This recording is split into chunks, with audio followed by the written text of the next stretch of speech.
So hi everyone, welcome back to our channel. और आज की वीडियो में हम डिस्कस करने वाले थे जो हमने मैंने आपको बताया था लास्ट क्लास में। सेक्शन 14 तक हम डिस्कस कर चुके हैं और आज हम डिस्कस करेंगे 15, 16, 17, 18, 19, 20, 21 सेक्शंस किसके, इंडियन कॉन्ट्रैक्ट एक्ट के। ठीक है, अभी तक जितने भी जो 4 पार्ट जा चुके हैं, ये 5th पार्ट होगा। ठीक है, अभी तक की जो हमारी कॉन्ट्रैक्ट की सीरीज़ है बहुत ही अच्छी चल रही है। आई होप आप नेक्स्ट वीडियोस में भी जो है वो हमारे साथ जुड़े रहेंगे।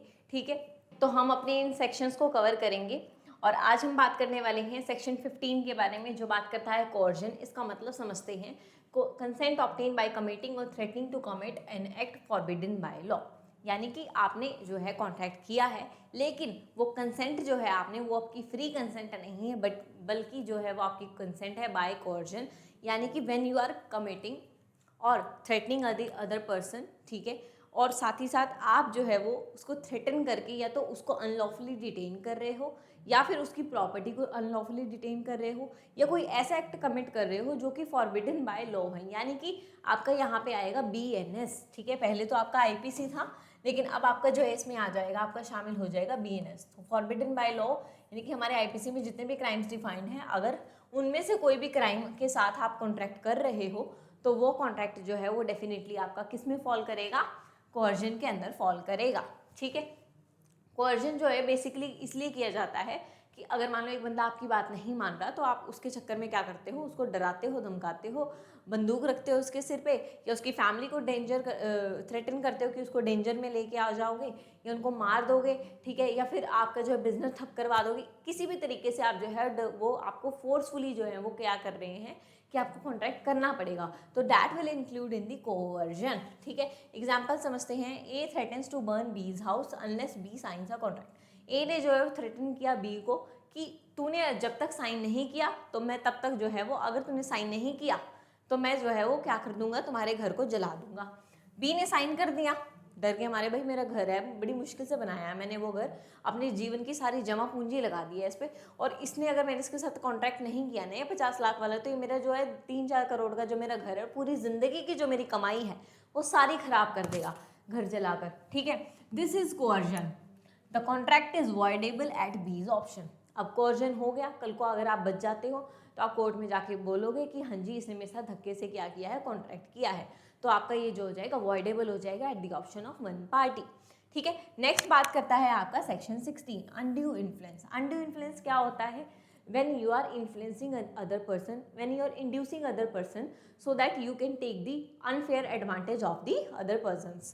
ठीक है, या फिर when you are inducing any other person or dominating any other person at your will to take the unfair advantage from that contract, then it will come under the undue influence। ठीक है, simple सी भाषा में, जब आप अपनी किसी बात को जो है दूसरे बंदे के ऊपर थोप रहे हो, ठीक है, उससे डोमिनेट करके जो है वो क्या कर रहे हो, अपनी विल से, अपनी इच्छा से उसको, दूसरे बंदे को डोमिनेट कर रहे हो। एक पार्टी डोमिनेटिंग पार्टी होती है, डोमिनेटिंग पोजीशन में होती है, जैसे कि मम्मी डोमिनेटिंग पोजीशन में होती है, मुझे बोलती है कि तूने अभी जो है रात का खाना नहीं बनाया, या तूने जो है अगर आज ये काम नहीं किया मेरा, तो तुझे मैं तेरे बर्थडे पे ड्रेस लाकर नहीं दूंगी। तो मुझे अंडू इन्फ्लुएंस कर दिया गया है, मम्मी ने डांटा, या फिर वैसे तो देखा जाए वो फेयर एडवांटेज है।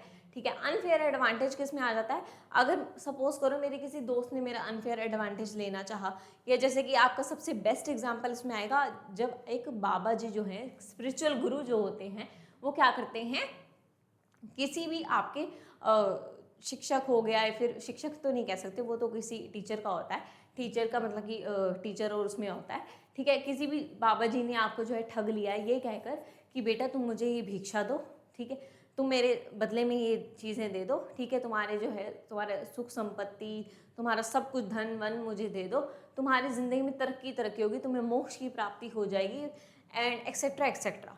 तो वो सब चीज़ें जो है आपकी अनड्यू इन्फ्लुएंस में आती हैं। ठीक है, तो वन पार्टी जो है nominate the will of another and uses that position to gain the unfair advantage, it will come under the undue influence. ठीक है, इसमें 2-3 चीज़ें होती हैं। एक चीज़ तो आपकी बात करता है कि एक रिलेशनशिप जो होना चाहिए वो फिड्यूशियरी रिलेशनशिप होना चाहिए। इसमें ये बात करता है कि आपका जो रिलेशनशिप है वो फिड्यूशियरी रिलेशनशिप होना चाहिए। फिड्यूशियरी रिलेशनशिप का मतलब होता है आपका यहाँ पे एक ऐसा रिलेशन जो ट्रस्ट के बेसिस पे हो। ठीक है, ट्रस्ट के बेसिस पे हो, ट्रस्ट के बेसिस के पे किसके बीच में रिलेशन हो सकता है? फादर के बीच में, सन के बीच में हो सकता है, डेफिनेटली हो सकता है। डॉटर के बीच में हो सकता है, मदर के बीच में हो सकता है, ठीक है। किसी टीचर के बीच में हो सकता है, किसके लिए हो सकता है? अपने स्टूडेंट के लिए हो सकता है, ठीक है। एक डॉक्टर का जो होता है वो फेथ रखता है, कौन? अपना पेशेंट जो है वो डॉक्टर के ऊपर फेथ रखता है। उस फेथ को रखने, एक जो ढोंगी बाबा होते हैं उनके ऊपर फेथ रखते हैं हम, जो हमारे जैसे जो मूर्ख होते हैं, जैसे मेरे जैसा तो नहीं, मैं तो नहीं हूँ डेफिनेटली, ठीक है। लेकिन हाँ, जो अंधविश्वास में जो मतलब कि बहुत ही ज़्यादा सुपरस्टिशियस होते हैं वो पर्सन विश्वास कर लेते हैं ऐसी चीज़ों में, ऐसा नहीं करना चाहिए हमें, ठीक है। तो आप जो है वो इनका रिलेशन क्या है? फिड्यूशियरी रिलेशनशिप में काउंट होगा, यानी कि ट्रस्ट के, एक भरोसे के, एक विश्वास के बेसिस पे आप जो है वो क्या कर रहे हो? उनके साथ रिलेशनशिप को मान रहे हो, ठीक है। एक आपका सेकेंड चीज़ आती है इसमें, ये पहली चीज़ थी फिड्यूशियरी रिलेशनशिप वाली।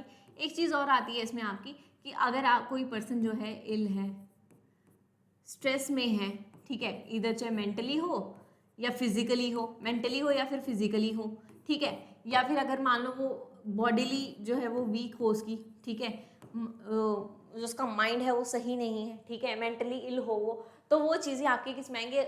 या एक और चीज़ आती है इसमें आपकी एज, ठीक है। अब जो बुजुर्ग वगैरह होते हैं तो वो भी कहीं ना कहीं हम उनको बीमार ही मानते हैं ना, ठीक है, क्योंकि वो सही से खा नहीं पाते, चल नहीं पाते, ठीक है, बोल नहीं पाते हैं, सुन नहीं पाते हैं, देख नहीं पाते, तो कहीं ना कहीं वो एक तरीके से किसी परसेंट तक जो है वो थोड़े से जो है वो बीमार ही माने जाते हैं, डिसेबल ही माने जाते हैं, ठीक है। तो ये जब फैक्टर्स आ जाते हैं उस केसेस में आपने किसी को डोमिनेट किया है तो वो भी जो है वो गलत है और वो वॉइडेबल में चला जाता है, ठीक है।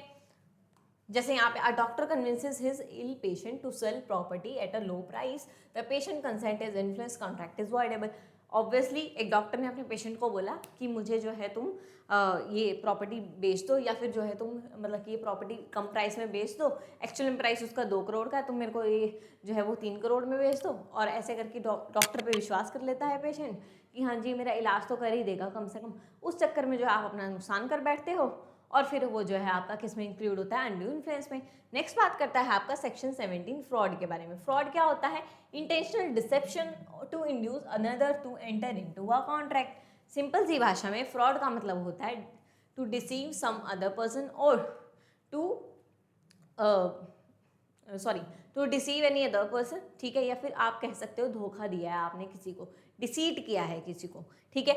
आप इसमें 3-4 चीज़ें पढ़ोगे। एक आपका इसमें आएगा कि when you are concealing the facts, active concealment of fact होता है, और जो आपको पता है कि ट्रू नहीं है बट आप उसको क्या दिखाते हो? बिलीव करवाते हो दूसरे पर्सन को दैट इट इज़ ट्रू, ठीक है। दूसरी बात आती है इसमें आपकी फ्रॉड में कि आप जो है इस इंटेंशन से जो है वो without the intention to perform the act और टू कॉन्ट्रैक्ट, आप इस इंटेंशन से कॉन्ट्रैक्ट कर लेते हो। या फिर तीसरी बात इसमें आती है कि आप जो है वो कोई भी एक ऐसा एक्ट कर रहे हो जो कि क्या है? झूठ बोलकर अपनी बुनियाद पे इस तरीके से किया जो फॉरबिडन बाय लॉ है, ठीक है, या कोई अदर भी जो एक्ट हो सकता है वो धोखे में इंक्लूड किया जा सकता है, ठीक है।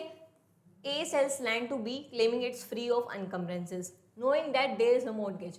ए ने जो है बी को बोला कि ये जो लैंड है इसके ऊपर कोई लोन नहीं है, किसी भी तरीके की एक्सपेंसेस नहीं, कुछ भी खराब नहीं है, सब बढ़िया है, लेकिन उसको बाद में पता चलता है कि इसमें जो है मॉर्गेज है। This is a fraud, contract is voidable. धोखा हुआ है, कोर्ट में जाओगे, अपने हक के लिए लड़ाई लड़ोगे आप, ठीक है। तो ये आपका फ्रॉड में आता है, ठीक है। अगर मैं जो है आपके साथ जो है कॉन्ट्रैक्ट करती हूँ आपको पढ़ाने का, लेकिन मुझे पता है मेरी इंटेंशन नहीं है कि मैं आपको पढ़ाऊंगी, मुझे पता है कि ये कोचिंग इंस्टीट्यूट नहीं है, ये सिर्फ एक कमरा है और उसके ज़रिए मैं कोचिंग इंस्टीट्यूट का नाम लेके आपसे जो एक्टिव फैक्ट है, एक्टिव जो है कंसीलमेंट कर रही हूँ फैक्ट्स की, और आपको झूठ बोल रही हूँ। मुझे पता है कि यहाँ पे जो है वो मेरी इंटेंशन नहीं है वो कॉन्ट्रैक्ट करने की, सिर्फ आपसे पैसे लेने की, और उसके बाद मैं आपको पढ़ाऊंगी नहीं, वो परफॉर्मेंस नहीं करने वाली हूँ, तो वो डेफिनेटली आपका फ्रॉड में फॉल करेगा, ठीक है। सेक्शन 18 बात करता है मिस रिप्रेजेंटेशन की। मिस रिप्रेजेंटेशन का मतलब क्या होता है? Definition, false statement made innocently leading the other party to enter into a contract. मतलब कि क्या बात कर रहा है ये? हाँ, फॉल्स स्टेटमेंट मेड इनोसेंटली, मतलब कि आपकी यहाँ पे क्या है, इसमें 2 चीज़ें आती हैं। आपने अगेन जो है गलत स्टेटमेंट बोल दी, लेकिन इनोसेंट वे में बोल दी।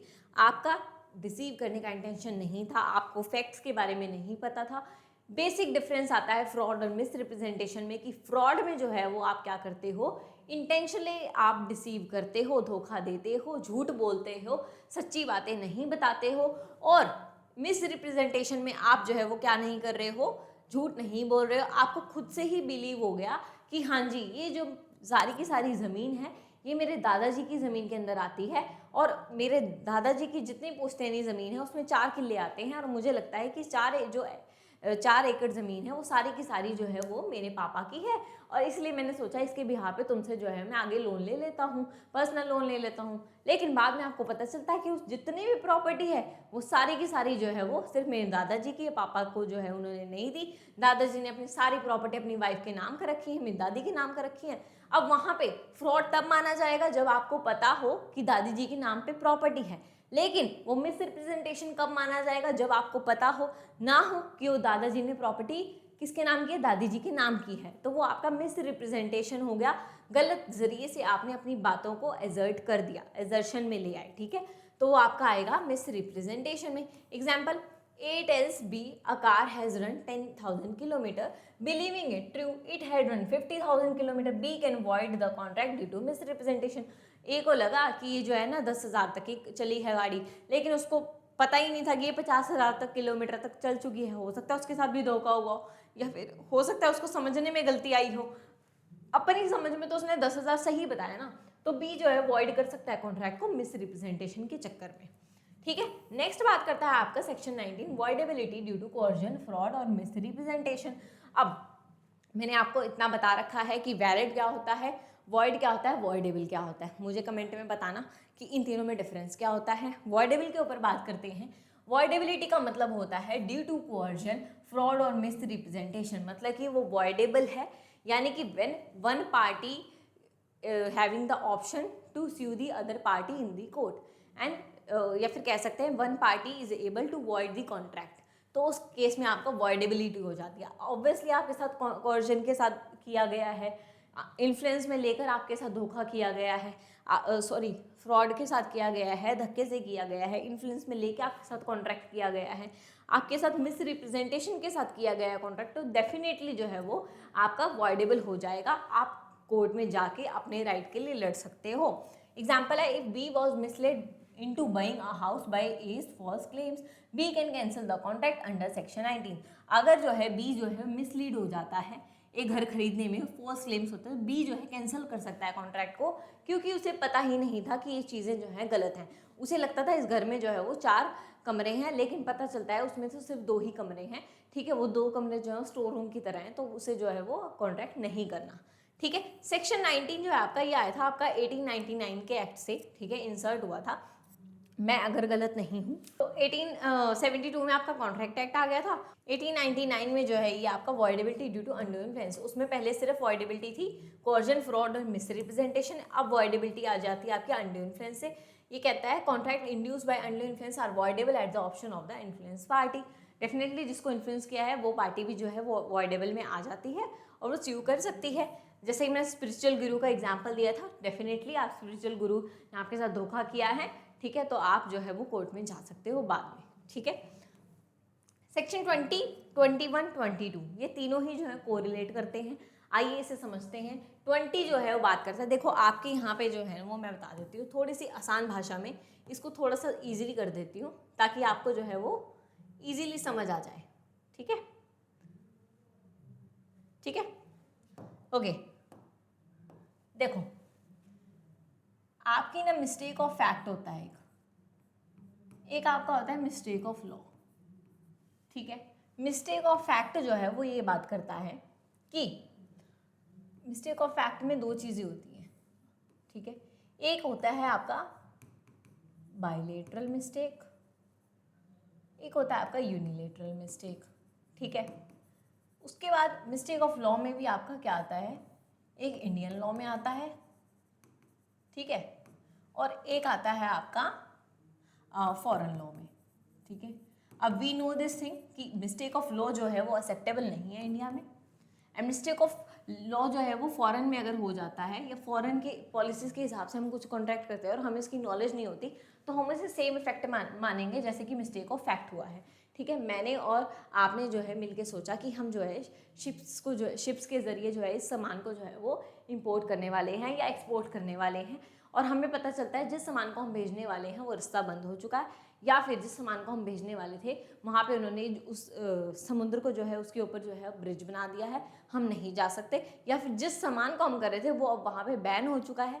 उस तरीके से हम जो है वो फॉरेन लोगों को क्या मानेंगे, मिस्टेक ऑफ फैक्ट की तरह ही उसका इफेक्ट में मानेंगे। मिस्टेक ऑफ लॉ में आता है आपका बायलेटरल मिस्टेक और एक आता है यूनिलेटरल मिस्टेक।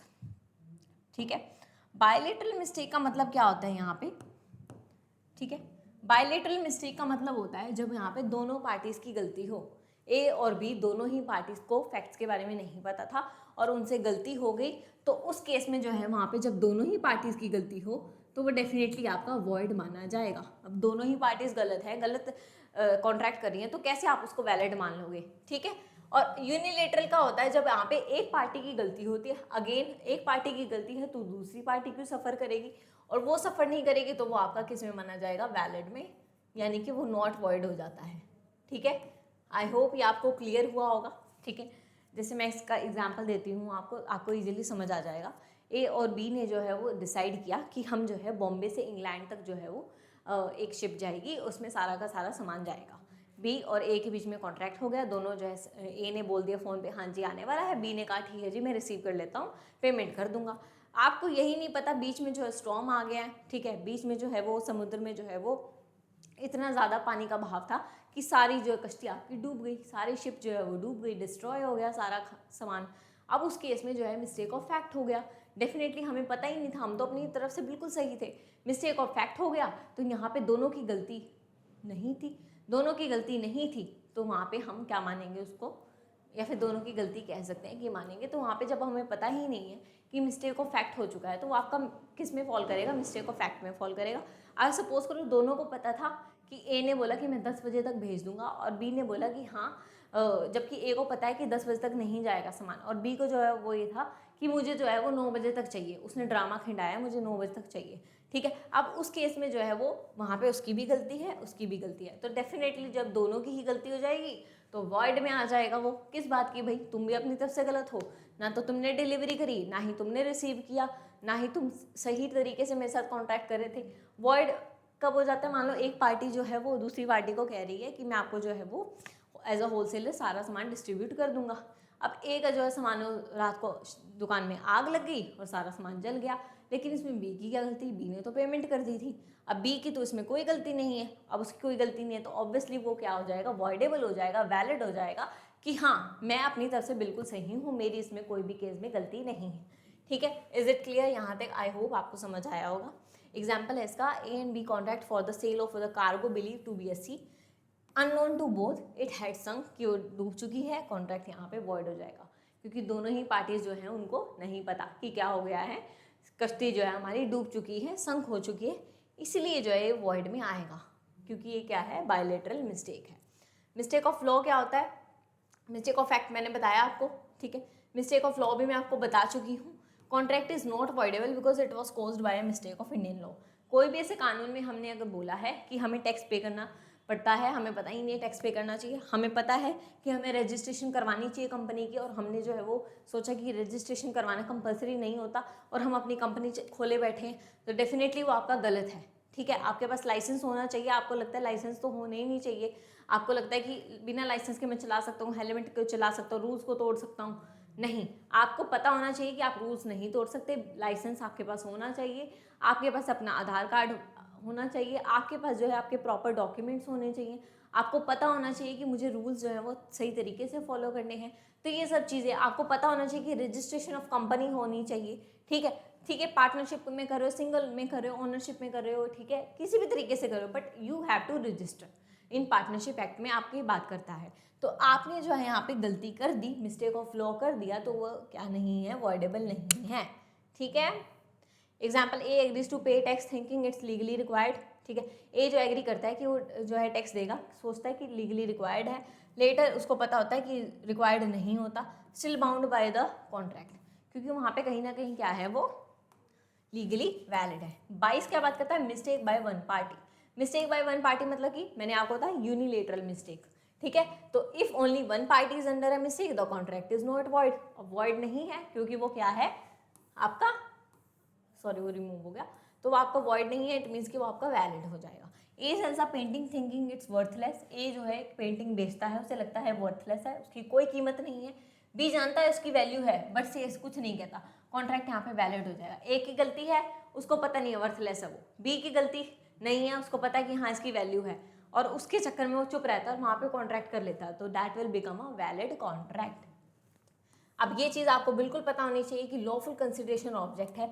मैंने पहले ही बताया था कि लॉफुल कंसिडरेशन, हम सारे सेक्शंस को डिस्कस कर चुके हैं, उसमें आपका आता है लॉफुल कंसिडरेशन और ऑब्जेक्ट। डेफिनेशन क्या बात करता है, कंसिडरेशन और object must be forbidden by law, must not be forbidden by law, defeat legal provisions by fraudulent और इमोरल। ठीक है, example a contract with B to smuggle goods, the object is illegal, contract is void. Consideration भी गलत है, lawful consideration नहीं है, lawful object नहीं है, मोटिव नहीं है, समान नहीं है, थिंग नहीं है, इसलिए वो क्या इसमें किस में आ जाएगा आपका, कॉन्ट्रैक्ट वॉइड में आ जाएगा।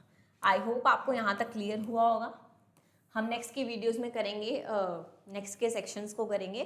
ठीक है, ट्राई करेंगे जल्दी से ख़त्म किया जाए, और मिलते हैं अपनी नेक्स्ट वीडियो में। तब तक के लिए till then take care, bye bye my CLAT aspirants, all the best for everyone.